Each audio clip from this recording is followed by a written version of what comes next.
मनफी सियासी पॉलिसियां मुल्क की मईशत को कैसे बर्बाद कर डालती हैं। जब हमारे यहाँ अदम एतमाद की तहरीक का शोर जोरों पर था, तब एक और जनूबी एशियाई मुल्क में क्या हो रहा था।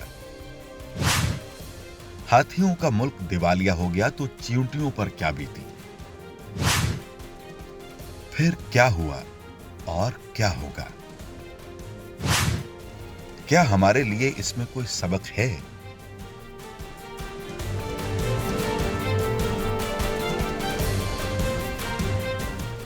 रुपया तेजी से कद्र खो रहा था। मुल्क गजाई किल्लत का शिकार होने लगा था। बुनियादी अद्वियात आसानी से दस्तयाब न थी। सयाह अमने आमा को दरपेश खतरात से खौफजदा हो गए थे। मुल्क की मईशत अपने ही बोझ तले दबने को तैयार थी। ये था साल 2022 के आगाज में श्रीलंका का सियासी और मुआशी और मुआशरती मंजरनामा। लोग सदर गोटाबाया राजापक्षे की पॉलिसियों पर सख्त तनकीद कर रहे थे। तवील और शदीद एहतजाजों के नतीजे में मई में सदर के भाई और मुल्क के वजीर आजम महिंदा राजापक्षे ने इस्तीफा दे दिया। लेकिन न मईशत संभल सकी, न एहतजाजी मुजाहरों में कमी आई। अवामी एहतजाज उस वक्त शिद्दत इख्तियार कर गए जब कानून नाफिज करने वाले इदारों ने हुकूमती जमात की हिमायत में अवामुन्नास को जालिमाना ताकत का निशाना बनाना शुरू कर दिया। मुजाहरीन हुकूमती ऐवानों तक पहुंच गए। आला ओहदेदारों के कुछ घर जला दिए गए और सदारती महल पर भी धावा बोल दिया गया।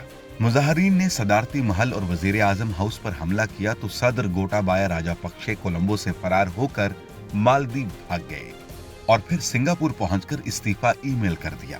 उधर महिंदा राजापक्षे के बाद वजारत उज़्मा का ओहदा संभालने वाले विक्रमासिंघा भी अपने मनसब से मुस्ताफी हो चुके थे। यूं राजापक्षे खानदान हुकूमती ईवानों से भाग निकला और श्रीलंका दिवालिया हो गया। यूं तो राजापक्षे खानदान श्रीलंकन सियासत पर मुल्की आजादी से पहले भी गालिब था, लेकिन हालिया बरसों में 2 दिहाइयों से पक्षे खानदान पहले से कहीं ज्यादा मजबूत होकर उभरा था। महिंदा राजापक्षे 2005 से 2015 तक 2 बार सदर रह चुके हैं और 2015 से 2019 के मुख्तसर वक्फे के बाद उनके भाई गोटाबाया राजापक्षे सदारत पर विराजमान हो गए और बड़े भाई महिंदा राजापक्षे को वजारत उज़्मा का तोहफा दे दिया। राजापक्षे खानदान पर अकरबा परवरी, रिश्वत सतानी और बदनुमानी के संगीन इल्जामात आयद किए जाते हैं। अगरचे पक्षे खानदान ने हमेशा इन इल्जामात से इनकार किया है, लेकिन हकीकत ये है कि 2005 से महिंदा सदर मुंतखब हुए तो उन्होंने छोटे भाई गोटाबाया राजापक्षे को वजारत दिफा के आला तरीन सिविलियन ओहदे सेक्रेटरी दिफा के मनसब पर फाइज कर दिया और बासिल राजापक्षे सदर के सीनियर मुआविन करार पाए। 2010 में महिंदा राजापक्षे को फिर से सदारती इंतखाब में कामयाबी मिली और चमल राजापक्षे पार्लिमान के स्पीकर और बासिल राजापक्षे मुआशी तरक्की के वजीर बने। कहा जाता है कि एक वक्त था कि 70% तक मुल्की खजाने पर राजापक्षे खानदान को इख्तियार हासिल था। मुल्की आमदन कम और अखराजात मुस्तकिलन ज्यादा थे। दरामदात बरामदात से कहीं ज्यादा और हुकूमती आसाइशें अपनी मिसाल आप थी।